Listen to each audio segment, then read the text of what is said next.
We normally think of forgetting as a shortcoming in the brain, a weakness in the memory. You might associate it with something negative, like forgetting your keys, an answer to the test, or your husband's birthday. But what if I told you that forgetting was actually useful? And no, I'm not talking about forgetting one thing to make room for another, because that's not how memory works. Forgetting actually has a tremendously important role in learning.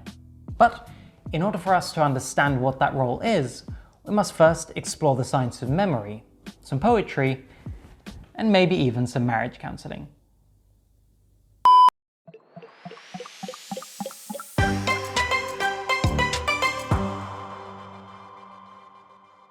Hi guys, Abdullah here.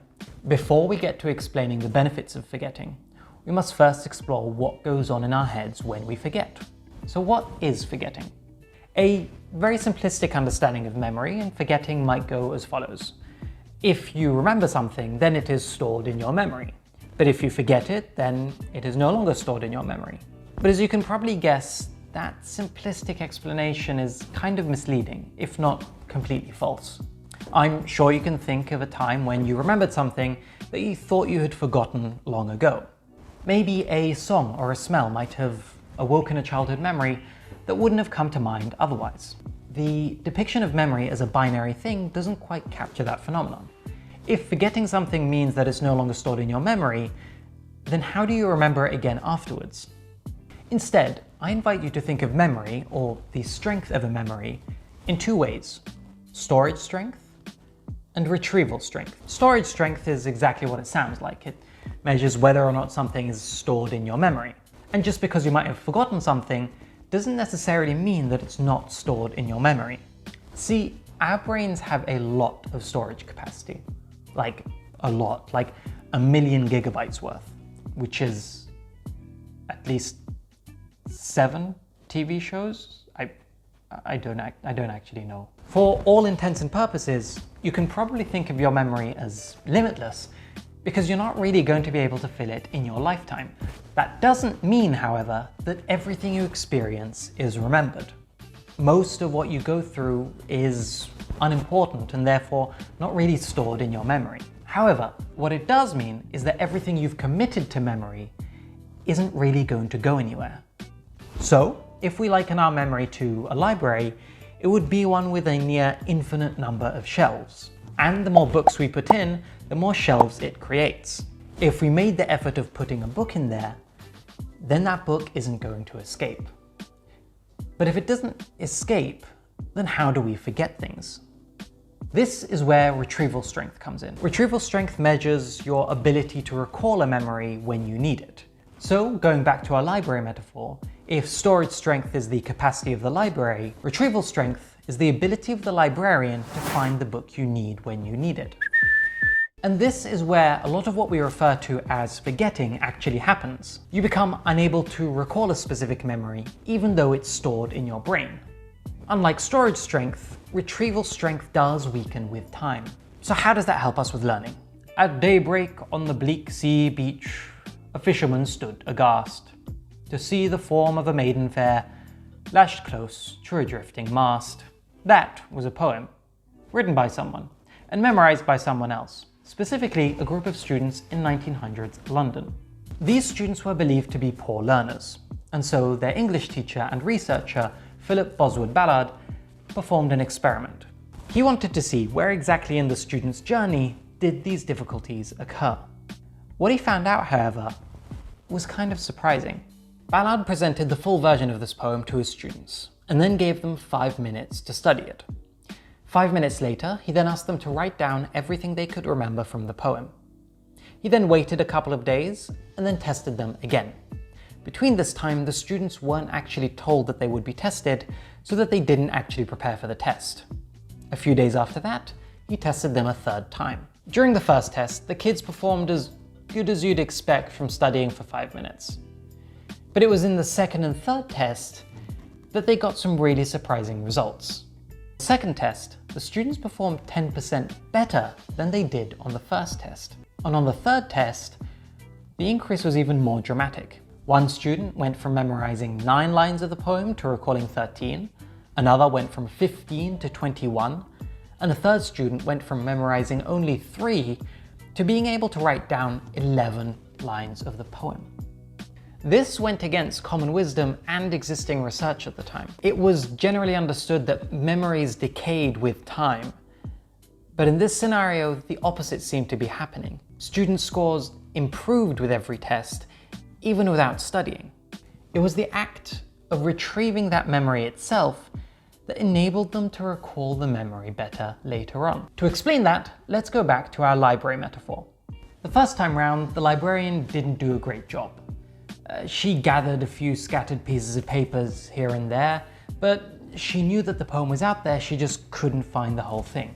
After that experience, however, the librarian learned that that piece of information was more important than she originally thought. And so, she devised a way to make it easier to find the second time round. Maybe she drew a map, grouped the pieces of the poem together, catalogued the poem differently, cleared a second path, or made the original path bigger and easier to access. Whatever she chose, the fact that she couldn't recall the poem in the first place is what made her improve her ability to recall it later on. This is similar to what goes on in your head when you forget something and fail to recall that information. Afterwards, your ability to retrieve that information becomes even stronger. The harder it was for you originally to recall that piece of information, the greater the increase in your ability to retrieve that memory later on. Just like a muscle that you need to tear in order for it to grow back stronger, failure to retrieve a memory allows you to strengthen your ability to retrieve it later on. So you've learned that forgetting plays a role in learning. How exactly is that helpful? It's not as though you can forget things by choice, right? And if you already remember it, doesn't that make this piece of information obsolete? Well, yes, but actually no. Elizabeth and Robert Bjork, the power couple behind this theory, highlighted 4 ways that you can put this information to use to improve not only your own learning, but your students' learning as well. Many of these methods actually put you in scenarios where retrieving the information is harder and more arduous, giving your brain more of a workout. This is why the Bjorks called these strategies desirable difficulties, because while they make the process of learning harder, it's much more beneficial in the long run. The first strategy we've actually already encountered, and you may have already guessed: testing yourself instead of reviewing information. Testing isn't just a way to see how much you already know, it's also an effective tool for studying. Taking practice quizzes, or trying to answer questions, or even explaining what you know to someone else allows your brain librarian to better organize the information for retrieval later on. Number 2, interleaving. What's interleaving? I don't know, I just read the script. But it tells me to go like this and explain that interleaving is the opposite of blocking. Where in blocking you study the same thing over and over again until you've mastered it and then moved on to the next topic, interleaving is alternating between different topics when you study. And this is applicable in a number of different scenarios. In sports, athletes can benefit from alternating between different types of practices or exercise. This can also be applied to academics as well. Or you could even apply this to your day-to-day life, where instead of doing them one at a time, you could alternate between liking this video and subscribing to this channel. Number 3, spacing. Spacing out study session has shown to improve learning outcomes as opposed to restudying something immediately after you've learned it. I like to think of this as giving your brain librarian a chance to forget the information so that they can relearn it later on. Number 4, varying conditions of learning. And there are 2 ways that you can do this. Number 1 is changing the environment in which you learn. Studying in the same place over and over again makes it easier to retrieve information in that space. There are more than one thing that could potentially trigger that memory. By changing location, you remove the crutch and force her to make associations that aren't necessarily tied to that specific location, making it easier to retrieve when you're in different contexts. The second way is to vary what you practice. And I thought this one was pretty cool. So they got these 2 groups of kids and had them both practice throwing a beanbag at a target. The first group practiced hitting the target from exactly 4 feet away, whereas the second group alternated between practicing 3 feet and 5 feet, but never 4. When they tested the students later on, they had them all practice from 4 feet away. And what they found was those that were in the second group performed significantly better, even though they never actually practiced throwing from that distance. What's really interesting about these strategies is that they feel harder. Learners often report learning less than they would have by studying more traditional methods like blocking. In fact, immediately after studying, sometimes the desirable difficulties show worse outcomes than more traditional methods.